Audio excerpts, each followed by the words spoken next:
Welcome to Living Well. I'm so glad that you joined us today. We have a very important topic to talk about breakthroughs, not only in life, but in fitness. And so many of us, we struggle. We have a difficult time sometimes achieving some of our personal, professional, spiritual goals, and even our fitness goals. Our speaker today is Kenya Gray, and she's going to share with you some secrets that she's learned as to how you can have a breakthrough in your personal life and in your fitness life. I do want to remind you that this presentation is for educational purposes only. Yes, we do not assess, diagnose, or treat any conditions whatsoever. Will you hear some great information? Absolutely. So you may want to get your little notepad and take some notes, because at the end, you will have the opportunity to ask questions to Ms. Gray. Again, this is for educational purposes only. And we ask that you save your questions to the end once Ms. Gray opens the mic, and then she'll be more than happy to answer those questions. But again, welcome to Living Well. Our goal is that you will not only live well on this earth, but in the earth made new as we prepare for Jesus' soon return. Welcome, Mrs. Gray. We are so excited that you are with us today. You are an expert Hello. in healthy lifestyle, fitness, and coaching. And so we are so delighted that you're here today. We look forward to hearing what you have to share with us. Welcome. I'll turn it over to you. Hello. I recognize Emmeline. How are you, dear heart? I can't hear you. I am doing fabulous. Thank you so much. I'm To so glad that see you you. can join us today. It's beautiful to see Yeah. you. I was just looking at our picture. I was like, yes, Yes, yes, I'm yes. here this time. Yes, I'm glad to have you. Yes. Okay, so I'm going to share my presentation with you. So let me know when you see it. Hold on here. I'm going to get this pulled up.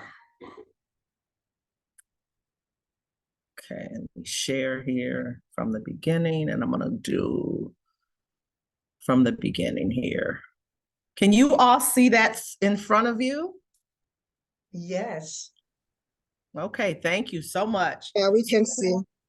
Wonderful. Well, welcome everyone. I'm really excited to be here. I am a very personable individual. I like to hug and I like to touch and, see people, in person. But of course, the way of the world now, we can interact with each other all over the world, which is really neat. And I think about how, Jesus was talking about, getting his word out into the world. And, I'm sure at that time they were like, how are we going to do that? They had boats and they didn't even have planes and things like that. They didn't have cars, but they were like, how are we going to do that? But we know in this day and age that if you want to know about Jesus, you can just open up an app.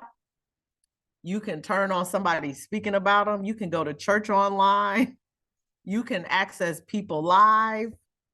So the word is getting through. So you have to want it. It's there. There. So I always thought about that as I was younger. I was like, how are we going to get it out to people and, people in other countries and things of that nature? But now I know the internet.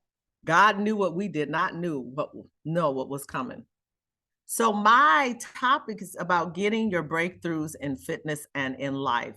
And this topic I came up with back in March. I was speaking at a women's workshop and just going through a lot in my own life and really needing breakthrough and still needing some breakthrough in fitness and in life. And, I just really inquired of the Lord, like, how does that happen for me first and then for other people?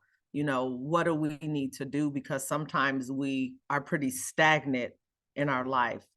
And so that's what this topic is all about.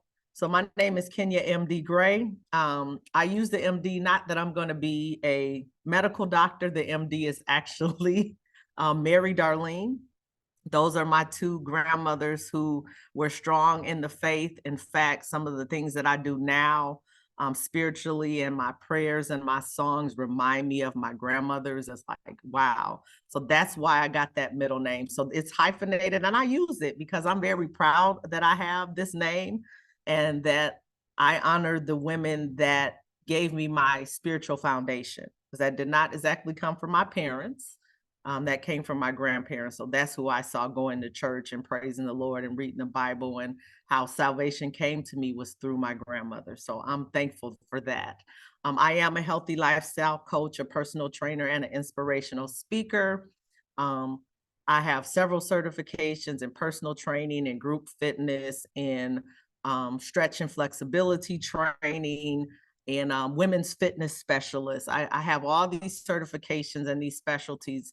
Not that I'm all big and mighty. I just wanted to learn. I wanted to learn how to help my people, how to help my community, and specifically women.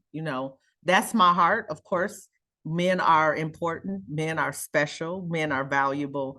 But I know from my standpoint that a lot of times, even though men are the head of the household, what really happens in the household is up to that woman, that mother, that grandmother, that aunt. A lot of times we are the ones that are orchestrating things that happen. And so, a lot of times we're cooking the meals, not always, but we are the ones, that create that atmosphere in the home. So it's very important for us to be healthy, because as we go, our family goes.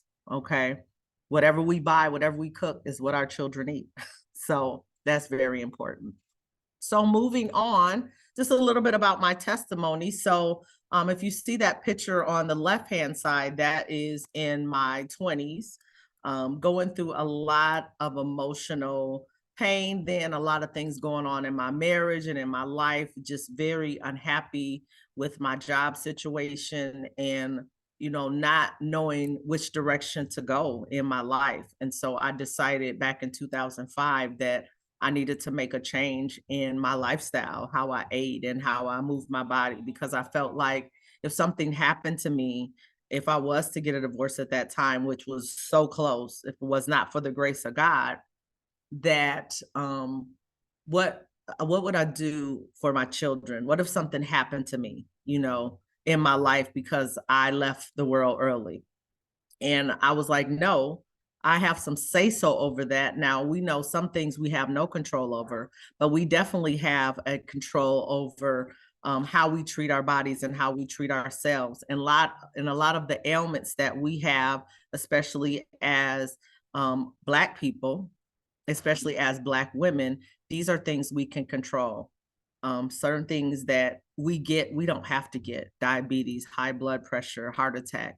My mother died at age 46 of a heart attack. And, often think, hey, that could have been prevented, but it happened. It is what it is.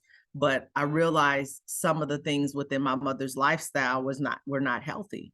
And so I wanted to make sure that I did not continue to do the things that I had seen that she had done, because I wanted to live, especially having children. I'm like, I don't want my children to have to go through the loss of a mom, because truly my mom, who is over, let me see, if you see the slide over on the left, the second picture on the left, that's a picture of my mom and me next to her, because I look so much like her, especially now that I'm actually over the age that she was when she passed. I'm 49 and she was 46, but truly she was my best friend.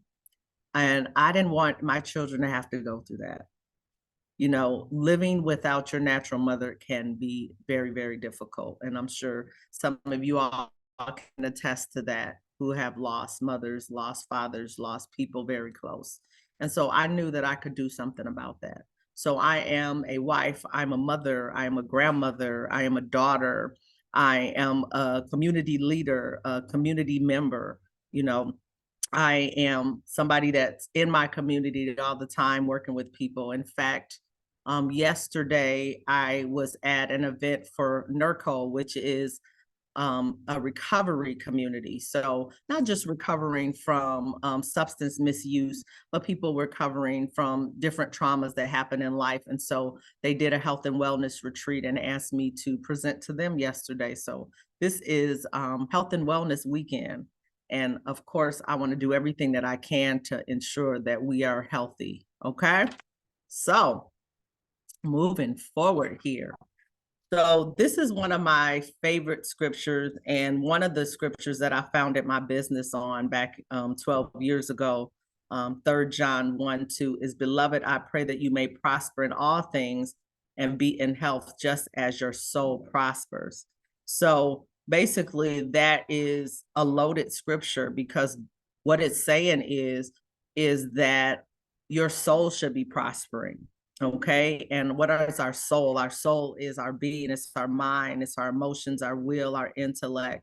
That should be prospering as well. So it's saying that your health journey, that everything works together. It's not just your physical, it's not just your mental, it's not just your spiritual, it's everything. Everything works together. And that was something that was evident when I worked in that community yesterday. They were talking about the 8 dimensions of health. When one thing is off, it can affect everything else. So that is evident in this scripture, that he's not just talking about physical fitness. He's talking about how can we prosper in all ways. And we think about our soul and how we're wounded and how we need healing mentally. Those are all the things that he's talking about. He wants us to prosper in all of those things, not just being a thin individual or a fit individual physically. Okay. So what is fitness? So I'm going to open up the floor here, and I'm going to ask anyone that would love to give me an answer what they feel fitness is. When you think of that term, what comes to mind for you? What is your definition?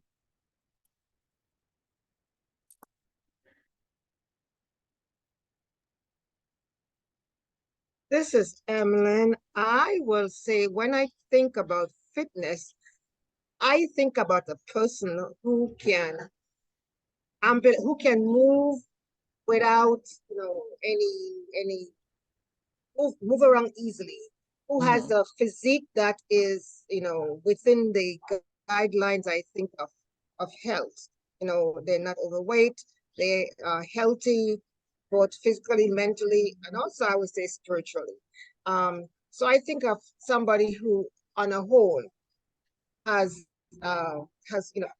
who is able to encompass all of those areas in their life, the physical, spiritually, and emotional, everything balanced individual that look as the outside as well as the inside, balance. I think of balance. Let's put it that way. Balance. I have a question for you. You mentioned a person that's not overweight. Do you think that a person that's overweight can be fit? A person overweight can move and can be agile and everything like that. Yes, they can. Okay. I just wanted to ask that because honestly, early on in my journey, my definition or my picture of fitness, which was somebody that was thin, right? That they had to be thin, that they had to be a certain size, that they had to be a certain weight. But as I, start to observe people, so I had a sister-in-law, well, she's still my sister-in-law. She was my new sister-in-law then. And before she had children, she was so thin. She looked like, a bill of health. And so I took her to a Zumba class with me. And I was in there, I was just rocking it out because, I'd been doing that. That's what I did. I was rocking it out and I was exercising, I was going hard. And, it was time for us to take a little bit of a break there. And I looked around and she was gone. And I was like, where's this girl at? And so I noticed that she was at the door breathing, so heavily and, like trying to catch her breath. And I'm like, in my mind, ignorance, I was thinking, okay, why is this girl having such a hard time with this activity? But I realized that fitness is not what you look like. It's not about your age. It's not about your size. It's what you practice. And I realized this is not something that she had been practicing. This is something I had been practicing. So even though I was older than her, even though I was a bit heavier than her, I was fitter than her. There's things that she could not do that I could do because of my lifestyle and the practices. So that's why I asked that question, because sometimes we have this misconception that we'll look at people and we have an expectation and it's not always there as far as how someone looks, that looks can be very deceiving. Anybody else's definition of fitness? Thank you, Emmeline. I appreciate that. That was a good answer. Anyone else?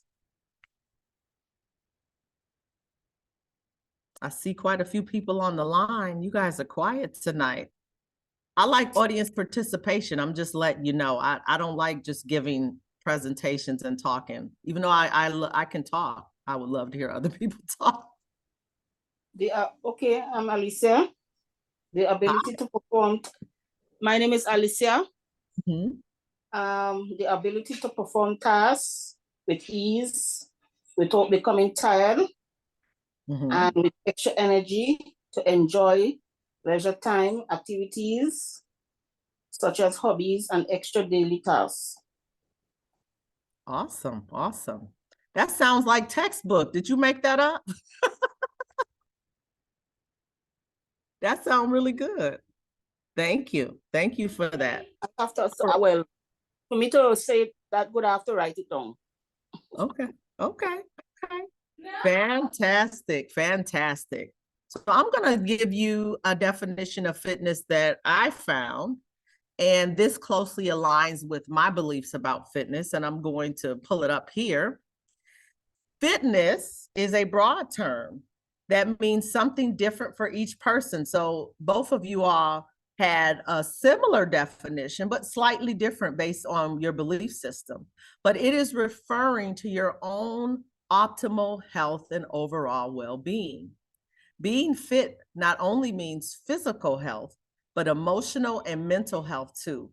It defines every aspect of your health. So when I say that is, and this is a big one for me, an aspect of health is financial health, right?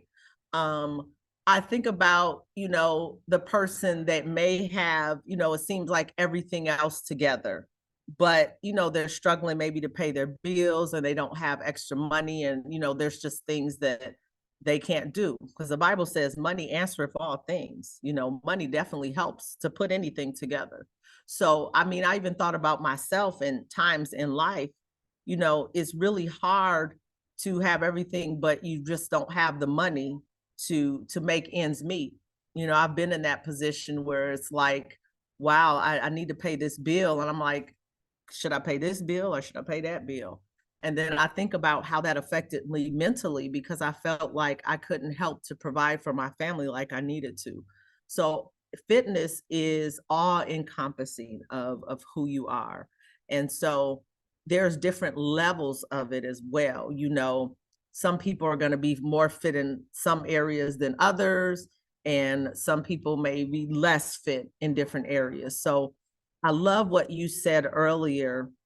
I think it was you, Alicia, that talked about balance. It's very important that we have a balance. We can't be so up here in one area, but down here we're just faltering, because if it's not balanced, eventually, something is going to be off and we will not be who we need to be, to serve God, to serve the people that God has us to serve and to minister to.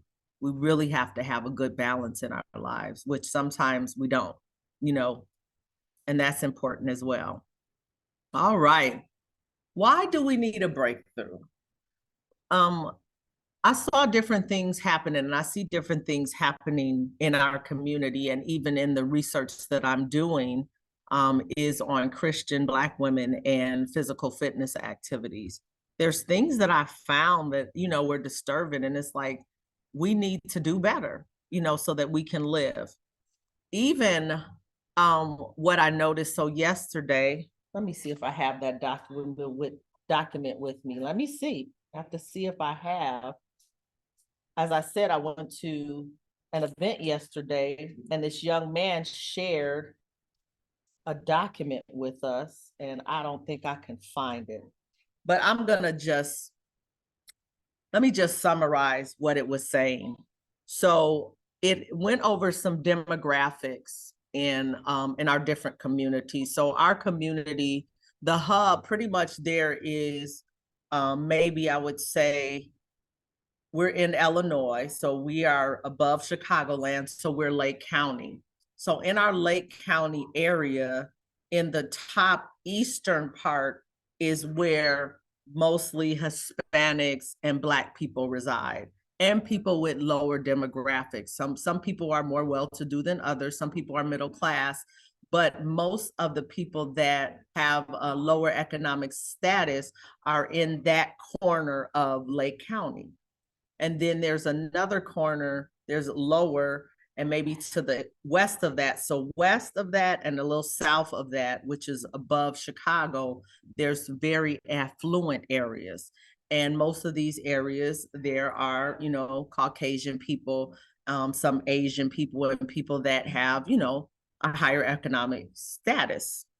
And so what the young man pointed out to us, if we look statistically in our area, the place where we reside, where I reside, and most people that look like me reside, some alarm went off over here. I'm sorry if you guys hear that.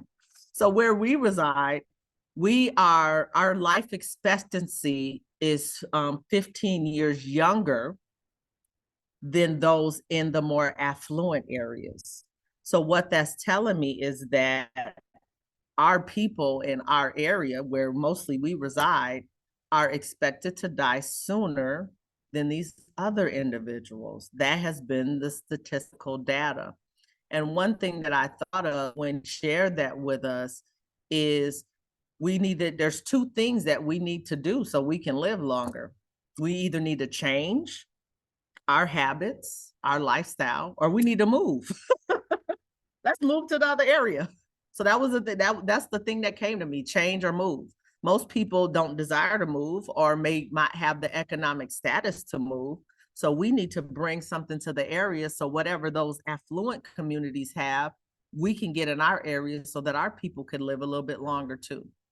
But thought I'd bring that up because that was very daunting to me. I was like, wow, our expectancy is 15 years younger than somebody that maybe lives about 20 minutes away from me. That's really interesting to me, right? So what I have seen is, and this is one of the problems, is 18% of African-American adults participate in the recommended amount of physical activity per week. So pretty much, it's not enough of us doing what we need to do to be physically healthy.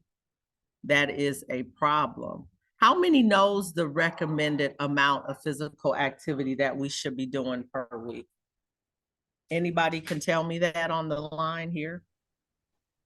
150 moderate physical activity, 75 intense. That is correct. Good job. Who said that? Josephine. Give Josephine a hand. I wish I had a prize to give you, girl. That is correct. So 150 minutes per week of moderate, and then 75 if you just do really intense activity. Very, very good. And so most of us We had that last week in our presentation, so.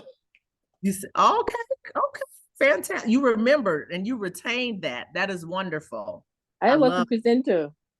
Oh, you were the presenter. Okay, okay. So you know. Yes, I know. Thank you. Thank you.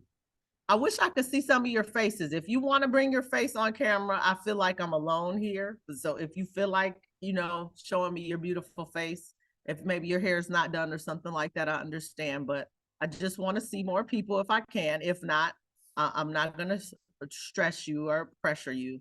But I'm the kind of person like how the teachers are, you know, where they say when, especially during the pandemic, they wanted the cameras on. If you can, if you're able to, I would love to see you. Hi, Linda.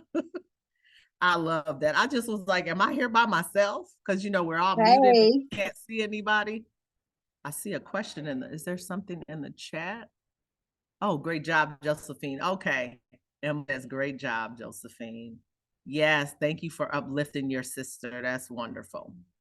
Another thing, another reason why we need a breakthrough is, why is this not progressing? One moment, I don't know why screen. Oh, here we go. So it says it's only 27.5 for physical activity, which is what she said is 150 minutes per week of moderate exercise or 75 minutes of vigorous exercise per week. 65% of American women, and this is all women, do not adhere to those guidelines. So wow, that's a lot of people that are not doing what they need to do to be healthy, right? So we need a breakthrough. It needs to be more of us doing it. Amen. All right. Another reason that we need a breakthrough, in addition to that, is 56% of women suffer from obesity, which can be attributed to poor diets and the lack of exercise. So more of us are obese, carrying that extra weight, okay? Furthermore, we put it in that emotional aspect, that mental aspect, women are twice as likely to experience symptoms of depression as men. So all of that can be connected because we know if we're not exercising, if we're not eating the healthful foods that are good for our body and nutritious for our body, it's going to affect our mental health. It's going to affect how we feel and how we go throughout the day. It all works together. You cannot separate it because we are a soul, we have a spirit, and we live in a body. It cannot be separated. You know, we are made just like Christ is made, spirit, soul, and body. So it's so important that we look at all of the areas and how they affect each other.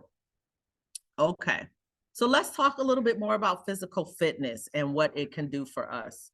So most, for the most part, having high physical fitness activity is important. So benefits of having a high PAL, so that is physical activity level, okay? So there are benefits to that. So it's nice if you do have a bit of a physical activity level, but it's better if it's higher. When it's higher, it's going to do better for you as a person. So I know some people that they do some things, but as we said, they're not doing enough to meet the guidelines of the national guidelines. So some people do a little bit, but not doing enough. So here are the benefits of actually following those guidelines, okay? You can eat more. Now, this is one of my favorite things because I love to eat, right? That's probably most of my problem and why, I found myself as an obese young woman. I love to eat, but it's not just wanting to eat, but eating all the wrong things. But, if you want to eat more, and when I say eat more, I'm saying we want to eat more healthy foods, things that are good for us. And then it does leave us more room to eat some of those things that are not exactly nutritious, but taste good. Because, you got to have fun. You got to enjoy life. You cannot live without eating cakes and cookies. I mean, well, you could, but what fun is that? So there's going to be times where we're going to eat, some of that fun stuff. So this gives us an opportunity to do that. So if you are a foodie like me and like to try new food and try new things and, eat a little bit more, you can do that if you work out more. So that's a benefit. I think it is so funny. That was one thing for me when I joined Weight Watchers. That was my first big experience with weight loss. So when I joined Weight Watchers, when I worked out more, I saw, I could eat a little bit more because that's the thing, when you're on a weight loss journey, that's the biggest concern sometimes for people is like, well, I can't eat as much. And I'm so used to eating a certain volume of food. And so I was like, yes, I can still eat and I can still lose weight. So that helped me a lot. But what I also learned to piggyback on that is